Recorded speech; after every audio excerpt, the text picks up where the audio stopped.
Good morning. It's the reading for today. Job 28. Surely there is a mine for silver, and a place where gold is refined. Iron is taken from the earth, and copper is smelted from ore. Man puts an end to darkness and searches every recess for ore in the darkness and the shadow of death. He breaks open a shaft away from people, in places forgotten by feet. They hang far away from men, they swing to and fro. As for the earth, from it comes bread, but underneath it is turned up as by fire. Its stones are the source of sapphires, and it contains gold dust.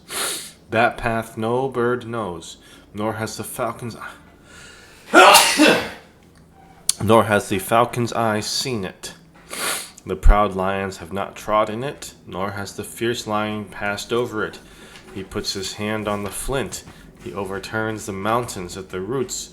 He cuts out channels in the rocks, and his eye sees every precious thing. He dams up the streams from trickling. What is hidden, he brings forth to light. But where can wisdom be found, and where is the place of understanding? Man does not know its value, nor is it found in the land of the living. The deep says, "It is not in me," and the sea says, "It is not with me." It cannot be purchased for gold, nor can silver be weighed for its price. It cannot be valued in the gold of Ophir, in precious onyx or sapphire. Neither gold nor crystal can equal it, nor can it be exchanged for jewelry of fine gold. No mention shall be made of coral or quartz, for the price of wisdom is above rubies. The topaz of Ethiopia cannot equal it, nor can it be valued in pure gold. From where, then, does wisdom come? And where is the place of understanding? It is hidden from the eyes of all living, and concealed from the birds of the air. Destruction and death say, "We have heard a report about it with our ears." God understands its way, and he knows its place, for he looks to the ends of the earth and sees under the whole heavens, to establish a weight for the wind, and apportion the waters by measure, when he made a law for the rain and a path for the thunderbolt. Then he saw wisdom and declared it. He prepared it indeed, he searched it out. And to man he said, "Behold, the fear of the Lord, that is wisdom, and to depart from evil is understanding." Job 29.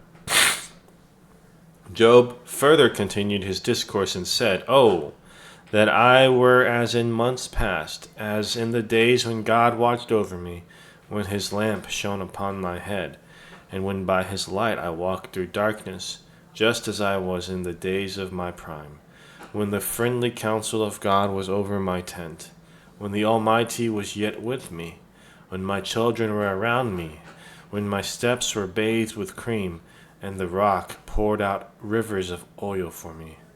When I went out to the gate by the city, when I took my seat in the open square, the young men saw me and hid, and the aged arose and stood. The princes refrained from talking and put their hand on their mouth. The voice of nobles was hushed, and their tongue stuck to the roof of their mouth. When the ear heard, then it blessed me. And when the eye saw, then it approved me, because I delivered the poor who cried out, the fatherless and the one who had no helper. The blessing of a perishing man came upon me, and I caused the widow's heart to sing for joy. I put on righteousness, and it clothed me. My justice was like a robe and a turban. I was eyes to the blind, and I was feet to the lame. I was a father to the poor, and I searched out the case that I did not know. I broke the fangs of the wicked, and plucked the victim from his teeth. Then I said, I shall die in my nest, and multiply my days as the sand. My root is spread out to the waters, and the dew lies all night on my branch. My glory is fresh within me, and my bow is renewed in my hand. Men listened to me and waited, and kept silence for my counsel. After my words they did not speak again, and my speech settled on them as dew. They waited for me as for the rain, and they opened their mouth wide as for the spring rain. If I mocked at them, they did not believe it, and the light of my countenance they did not cast down. I chose the way for them, and sat as chief. So I dwelt as a king in the army, as one who comforts mourners. Job 30. But now they mock me. They mock at me, men younger than I, whose fathers I disdain to put with the dogs of my flock. Indeed, what profit is the strength of their hands to me? Their vigor has perished. They are gaunt from want and famine, fleeing late to the wilderness, desolate and waste, who pluck mallow by the bushes. And I will be right back. I need to use the restroom really badly. So pause here.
All right.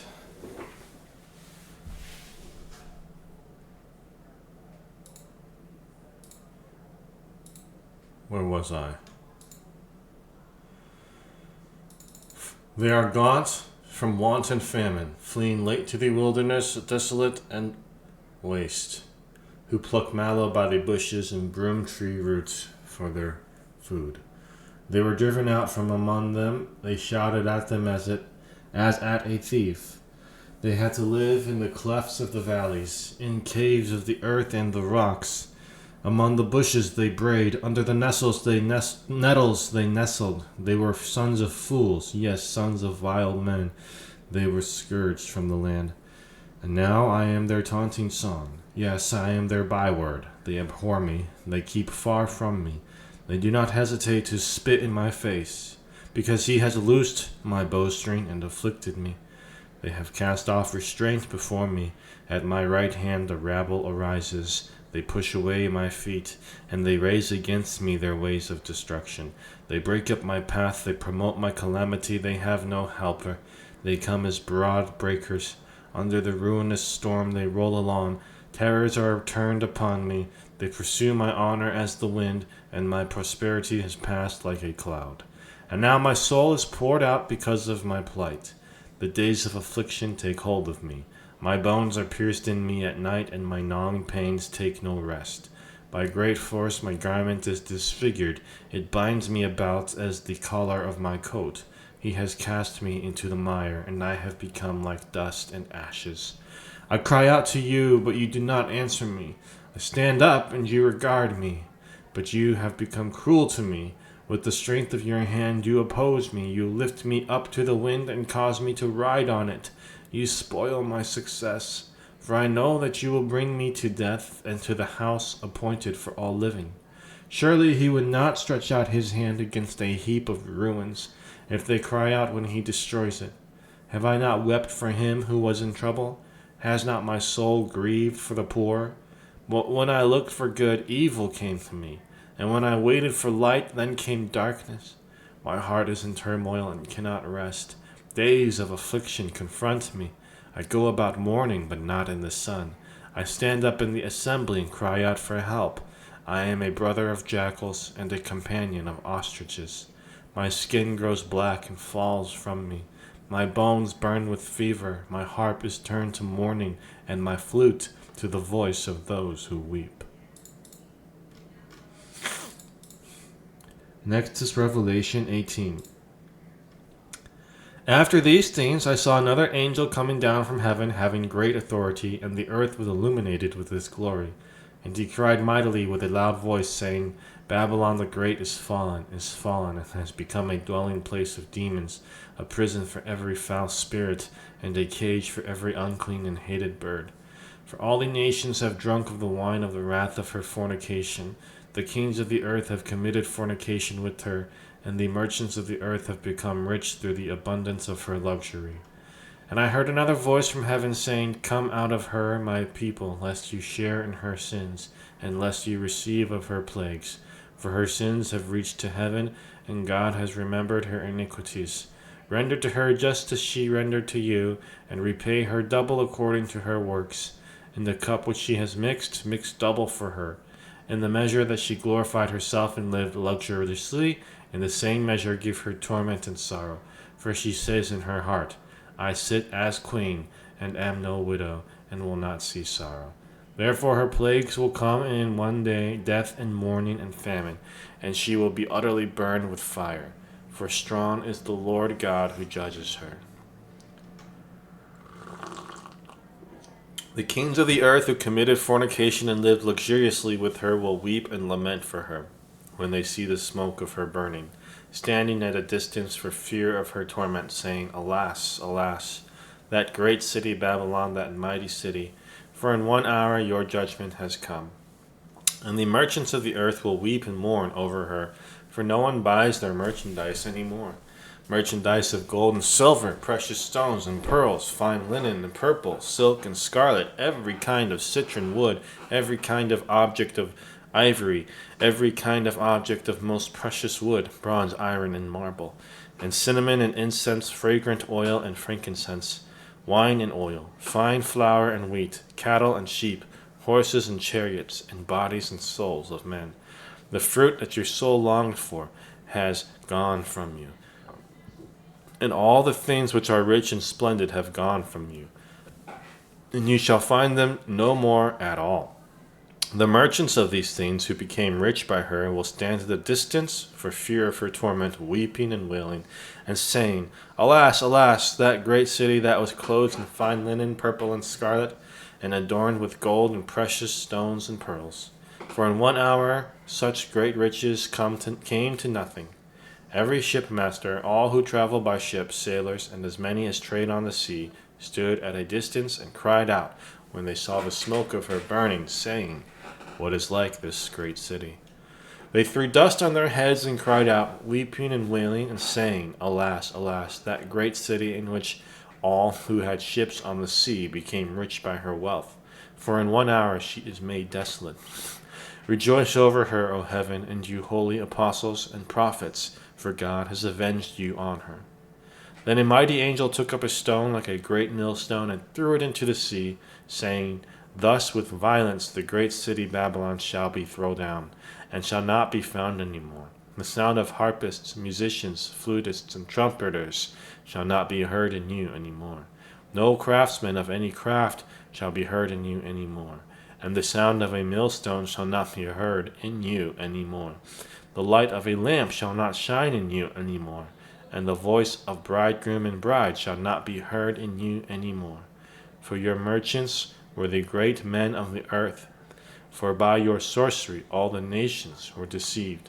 And in her was found the blood of prophets and saints, and of all who were slain on the earth. This is the reading for today. I hope you have a blessed day and see you tomorrow.